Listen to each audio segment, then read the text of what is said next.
Good morning, students.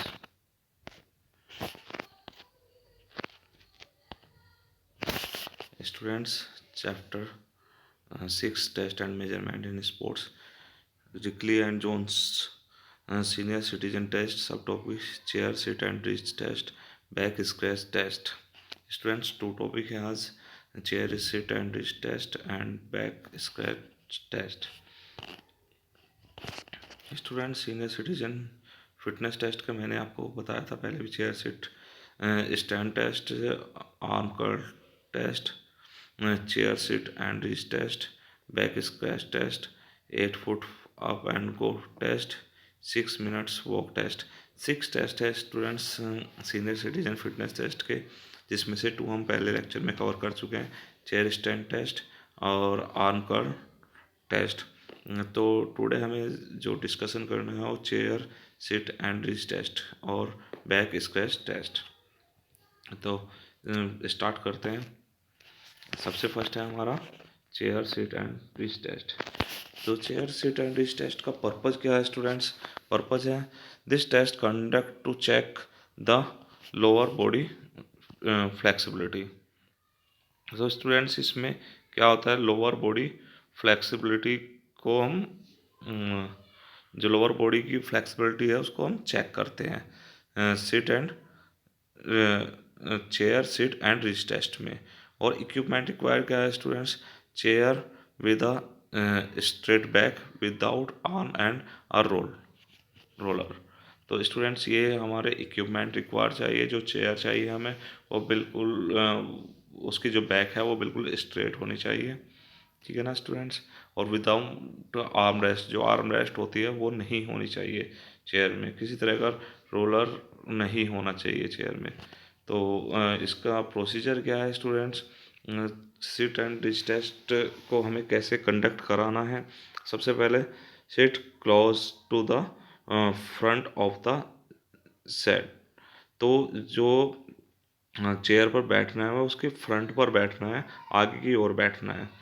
Have one leg extend straight with the heel on the floor and the foot flexed at 90 degree to the leg.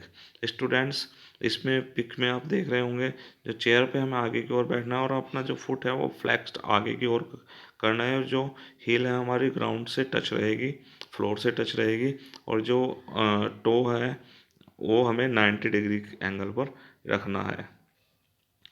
Next, students have the other leg bent at right angle at the knee with the foot flat on the floor। तो students हमारे जो second leg है वो हमारी band रहेगी और उसके जो नी का और थाई का है अप्रोक्स 90 डिग्री का एंगल बनेगा। जो फुट है हमारा वो पूरा फ्लोर से टच रहेगा। Place on hand over the other with finger tips level. जो हमारे हैंड है वो प्लेस रहेंगे फिंगर टिप्स लेवल पर। Slowly reach forward as far as you can toward the toes in the outstretched leg. जो हमारे hands हैं वो फॉरवर्ड साइड स्ट्रेच होंगे, आगे की ओर स्ट्रेच करेंगे हम उनको फिंगर टिप्स की साइड। Hold the maximum reach for 2 second. 2 second तक हम उसको होल्ड करेंगे। The distance is measured between the tips of the finger tips and the toes. If the finger tips toes the touch then the score is 0। Students हम अपने जो hands हमने forward की हैं उसको हम अपने टो से टच करने की कोशिश करेंगे और 2 सेकेंड तक होल्ड रखेंगे। अगर हमारे जो फिंगर्स हैं वो टो को टच कर जाते हैं तो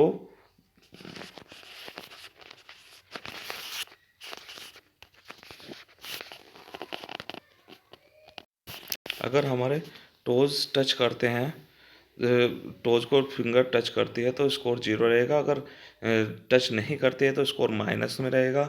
अगर ओवर चली जाती है, उससे टो से आगे चली जाती है, तो हमारा स्कोर प्लस में रहेगा, ठीक है ना स्टूडेंट्स। तो मैं आपको उसका स्कोरिंग भी दिखा देता हूँ, कैसे हम स्कोरिंग करते हैं इसकी। जैसे स्कोरिंग हो, हम उसको स्केल से या मेजरिंग टेप से हम मेजर कर लेते हैं, तो उसके बाद क्या करना है स्टूडेंट्स, जो हमारे जो हमने मेजरिंग टेप या स्केल ली है, उससे मेजर करेंगे हम कि कितने सेंटीमीटर गैप है या ओवर जा रहे हैं। तो जो 60 to 64 ईयर की एज है, इसमें अगर हमारे जो मेजरिंग आ रही है, मेजरिंग टेप से या स्केल से हमने लिया है, अगर 6.5 का से ज़्यादा गैप रह रहा है टोज़ के और फिंगर के बीच में, तो इसका मतलब वो बिलो एवरेज में है। और एवरेज अगर 6.5 to 10 सेंटीमीटर रह रहा है, तो वो एवरेज में है। अगर वो 10 सेंटीमीटर से ऊपर जा रहा है, जो हमारे टोज से जो हमारी फिंगर है वो 10 सेंटीमीटर से ज़्यादा आगे जा रही है, तो वो अबव एवरेज में रहेगी उसकी फ्लेक्सिबिलिटी। और फ्लेक्सिबिलिटी हम किस चीज़ की चेक कर रहे हैं, अपर बॉडी की फ्लेक्सिबिलिटी हम चेक कर रहे हैं इसमें, ठीक है ना। तो ऐसे ही 65 to 69, 70 to 74, 75 to 79, 80 to 84, 85 to 89, ये एज कैटेगरी दी है। इसमें क्या स्कोर रहना चाहिए, बिलो एवरेज क्या रहेंगे, एवरेज क्या रहेंगे और अबव एवरेज क्या रहेंगे। ऐसे ही सेम वुमेन्स का दिया हुआ है टेबल में, आप चेक कर सकते हो, ठीक है ना स्टूडेंट्स। तो आई होप कि आपको ये टेबल क्लियर हो गई होगी। अगर कोई किसी को समझ में ना आए तो मुझसे आप पर्सनली कॉल भी कर सकते हैं, ठीक है ना स्टूडेंट्स। तो नेक्स्ट टॉपिक है स्टूडेंट्स हमारा back scratch test. Back scratch test का पर्पज़ क्या है, this test conduct to check the upper body flexibility of a person. ये जो हम टेस्ट कराते हैं, ये अपर बॉडी फ्लेक्सिबिलिटी के लिए टेस्ट कराते हैं। और जो हमने पहले सिट एंड रीच टेस्ट कराया था, वो लोअर बॉडी फ्लेक्सिबिलिटी को चेक करने के लिए कराया था। ये अपर बॉडी फ्लेक्सिबिलिटी को चेक कराने के लिए इक्विपमेंट क्या चाहिए, ए रोलर और अ यार्ड स्टिक। इसमें क्या चाहिए, रोलर और यार्ड स्टिक चाहिए हमें, जो कि यार्ड स्टिक, आपको यार्ड स्टिक की जगह हम मेजरिंग टेप कर सकते हैं, स्केल यूज कर सकते हैं। तो ये चीज़ें हम यूज कर सकते हैं स्टूडेंट्स। तो प्रोसीजर क्या है इसका, इसको चेक करने के लिए इसमें जो आपको पिक्चर भी दी हुई है वो पिक्चर से क्लियर हो जाएगा। Place on hand over the same shoulder with the palm touching the back and reach down the back. जो हमारे हैंड्स हैं वो पीछे की ओर जाएंगे शोल्डर के ऊपर से और बैक को टच करेंगे। Place the other hand up the back from the waist with the palm facing outward, reach up the back.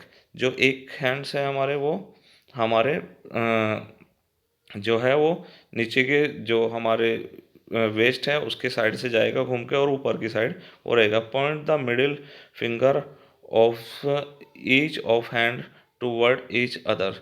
जो हमारी मिडिल फिंगर है, हैंड्स की मिडिल फिंगर है, वो एक दूसरे हैंड्स के, दोनों हैंड्स के आपस में फिंगर को टच करने की कोशिश करेंगे, ठीक है ना स्टूडेंट्स।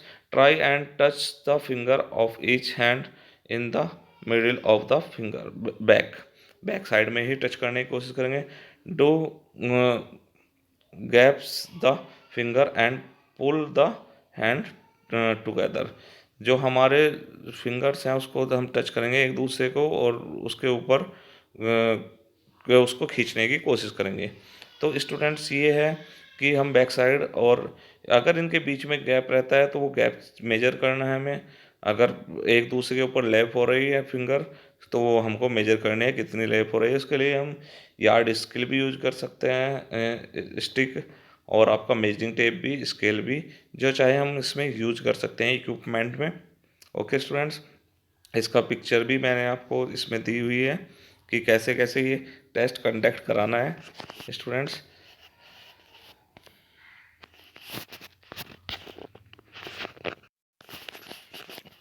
ओके स्टूडेंट्स, नेक्स्ट है इसका स्कोर।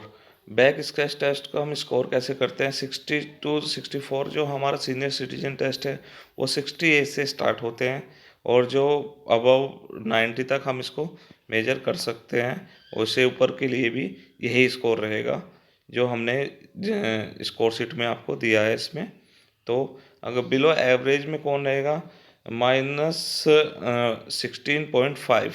अगर किसी के आपस में जो मिडिल फिंगर है उसमें गैप 16.5 का गैप रहता है तो वो, या उससे कम उससे ज़्यादा होता है तो वो बिलो एवरेज में रहेगा, उसकी फ्लेक्सिबिलिटी जो है उसकी, इसका मतलब वो बिलो एवरेज है, उसमें फ्लेक्सिबिलिटी बहुत ज़्यादा कम है।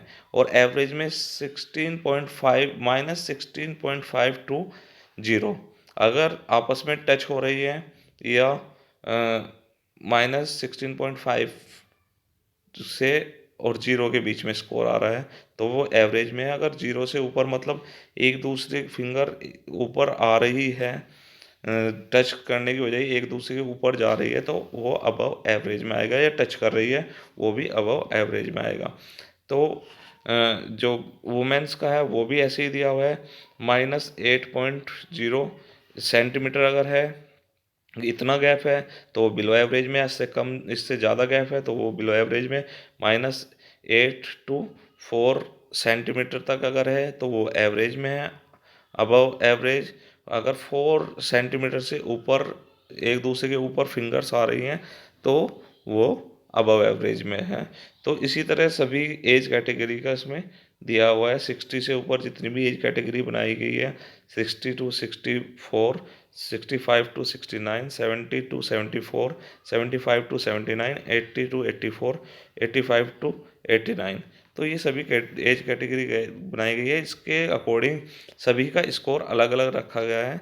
तो स्टूडेंट्स ये याद रखना है कि आपको जो एवरेज कैटेगरी क्या है, बिलो एवरेज कैटेगरी क्या है, अब एवरेज कैटेगरी क्या है, इसमें स्कोरिंग आता है। और इस तरह के क्वेश्चन ज़्यादातर ऑब्जेक्टिव टाइप क्वेश्चन बन जाते हैं इनमें से, कि अगर किसी पर्सन का जो गैप है, जो जैसे कि हम बैक स्क्रैच टेस्ट की बात कर रहे हैं कि बैक में अगर इतना गैप आ रहा है और उसकी एज 60 to 64 है तो वो कौन सी एज कैटेगरी में आएगा, तो एज कैटेगरी पूछ ली जाती है। ओके स्टूडेंट्स, तो इस तरह के हमारे क्वेश्चन बनते हैं। तो दोनों टेस्ट मैंने करा दिए, इसमें टेस्ट एंड मेजरमेंट में आपके 2 टेस्ट और बचते हैं, तो वो मैं नेक्स्ट लेक्चर में आपको कंप्लीट करा दूंगा। Thank you students.